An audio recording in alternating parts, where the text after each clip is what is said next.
तरी मी संपूर्ण सेवा पूर्ण करू शकले. नाहीतर तुम्हाला माहिती आहे, अनुभव नसेल. नालावडे, माने, बरसवडे या सर्वांना माहिती, जवळचे नातेवाईक इथे बसणारा धावडे, श्याम धावडे किंवा ही सर्व मंडळी जर पाहिली ना, लक्षात येईल वाघाच्या समोर शेळी असल्यावर तिची जशी अवस्था तशी माझी शाळेत अवस्था होती.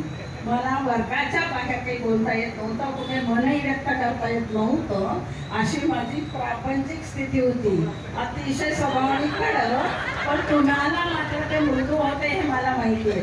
सर्वजणांच्या बाई कडक आहेत आणि सर सॉफ्ट आहेत, पण माझ्या बाबतीत ते उलटच होतं. उलट म्हणजे माझ्याही स्वार्थाचं होतं, चांगलंच होतं.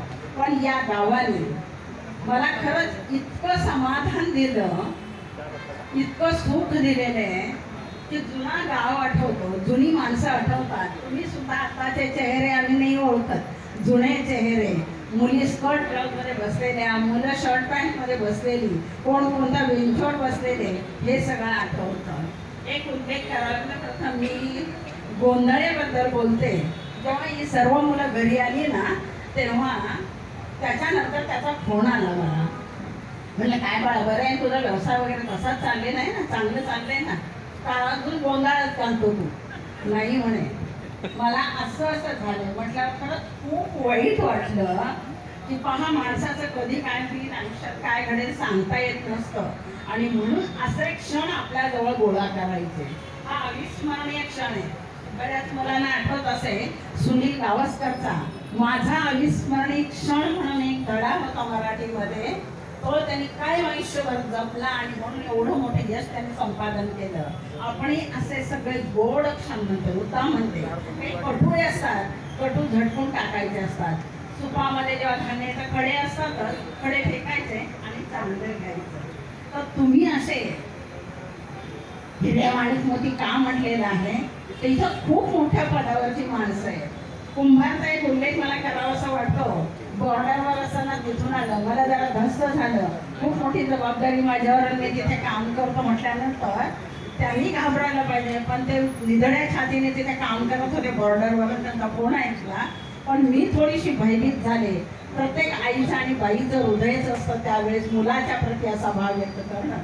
तर ह्या सगळ्या मुलांच्या आता ज्या आठवणी झाल्या त्याच माझ्या आहेत. पण माझ्या मनात जे कोरले गेले, मी असं माझ्या ज्या मैत्रिणी आहेत ना इथल्या, त्या तुमच्या सगळ्यांच्या आया ह्या माझ्या मैत्रिणी आहेत. त्यांना खरंच आम्ही भेटतो, सुसंवाद साधतो. हातून अंगडच्या मातोश्री असतील किंवा ह्या समोर त्याच्या गेल्यात आता आपल्यामध्ये नाही, मुरलीधर नानकांच्या पत्नी असतील किंवा जनाबाई तांगट असतील किंवा आजूबाजूच्या ढंढेऱ्यांची पत्नी आई असेल, ह्या सगळ्या जुन्या सगळ्या हो तुमच्या मैत्रिणी अशा, तुमच्या तर शाळेतल्या मैत्रिणी, हो शाळेतल्या मैत्रिणी फक्त स्टाफ रूममध्ये तासालाच असायच्या. पण ह्या आल्यानंतर आणि संध्याकाळी शाळा सुटल्यानंतर जेव्हा भेटायच्या ना, मनोमन एकीकृत करायच्या. त्यामुळे मला एवढी मोठी प्रचंड शक्ती आणि ऊर्जा मिळालेली आहे की खूप त्यांनी मला काहीतरी दिलेलं आहे असं सांगते. म्हणजे आज मी जे खंबीर उभी आहे ना, त्या सर्वांच्या प्रेमामुळेच उभी आहे. आणि मग त्या गावाबद्दल माझं जे प्रेम आहे ते एका छोट्याशा कवितेमध्ये मी केलेलं होतं. गाव कसं आहे ते, एक छोटेसे गाव शिवणे त्याचे नाव, डोंगराच्या कुशीत पिकांच्या राशीत, कौलारू माडी ते आभाळाचा ठाव, एक छोटेसे गाव. आज आपण पत्रे पाहतो, सिमेंटचे घरं पाहतो, माड्या पाहतो, 8-8, 10-10 मजले पाहतो. पण ज्या वर्षी मी या शाळेमध्ये आले ना, त्या वर्षी काय होतं माहिती का, सगळीकडे कौलाची घरं होती इथे. म्हणजे मला तर कोकण म्हणतात ना, तो शिवण्यातच पाहायला मिळाला हा मावळ पट्टा. आणि असं ते गाव आज नाही तुम्हाला पाहायला मिळणार. तुम्ही सुद्धा ते पाहिलेलं नाही की जे आम्ही इथे येताना 50 वर्षापूर्वी पाहिलेलं आहे. लोकांचा व्यवसाय काय होता त्यावेळेला इथल्या, कामधंदा शेती इथे लोक खूप राबती, कामधंदा शेती इथे लोक खूप राबती, धरणाचं पाणी इथे वाहे भरत दाव, एक छोटंसं गाव. सभोवर गर्द झाडी नदी वाये दुथडी. आम्ही दुष्काळी जिल्ह्यात आहे. सासरे दुष्काळी जिल्ह्यातलं शिरूर आणि माहेराई पारनेर तालुका दुष्काळी म्हणून भूगोलात नोंदवला गेलेला आहे. नद्यांचं पाणी असं मला पाहायला मिळालेलं नाही, पण एक खडकवासल्याचं पाणी जेव्हा जातं ना, तेव्हा मला वाटतं धन्य इथली माणसं आहे पहा. असं मिळायला सुद्धा खूप मोठं भाग्य लागतं, 7 पिढ्यांची पुण्याई लागते, तेव्हा आपण अशा परिसरात येतो. तास सभोवर गर्ददाडी नदी वाये दुथडी धरणाचं पाणी इथे वाहे भरदा बघा इथे कधी नाही दुष्काळाला वाव. आम्हाला कायम म्हणजे शेवटपर्यंत सासर आणि माहेर दुष्काळी तालुक्यातले आहेत असं आम्ही म्हणत असू, परंतु इथे मात्र या लोकांना दुष्काळ हा शब्दच माहिती नाही आहे. लोक इथले प्रेमळ वागणे त्यांचे सोज्वळ गुण्या गोविंदानं नांदे ऐक्य याचं नाव एक छोटंसं गाव. खूप गावांमध्ये भांडणं मारामाऱ्या हाणामाऱ्या आणखीन काय काय खूप काही ऐकायला मिळतं. शिवण्यात तसं काहीच नाही हो. किती प्रेमळ माणसं. आत्ता सरांची चांदगुडे सरांनी नावं घेतली.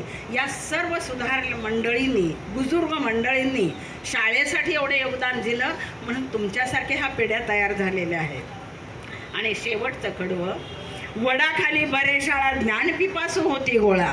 शाळा कुठे भरते शिवण्याची तर वडाखाली भरते आणि तिथे सगळे ज्यांना ज्ञानाची तहान लागलेली ते सगळे तिथे गोळवतात. लक्ष्मी शारदेच्या चरणी यांचा भाव एक छोटेसे गाव. जे आलेले होते त्यांना भूक आणि तहान कशाची होती तर सरस्वतीची होती आणि सरस्वती मिळाली की लक्ष्मी आपोआपच येत असते. तर अशा प्रकारे ते शिवणं गाव आम्हाला जसं पावन झालं तसं तुम्हालाही पावन झालं, दार्जिन झालं म्हणूया. त्या पाण्यावरती त्या जमिनीवरती जसं आम्ही आजपर्यंत आयुष्य समृद्ध आयुष्य जगलो तसंच तुम्ही पण ज्ञानानं समृद्ध, मनानं समृद्ध आणि शेवटी धनानं समृद्ध व्हा. एवढंच शारदेच्या चरणी सांगून थांबते. जय हिंद, जय महाराष्ट्र.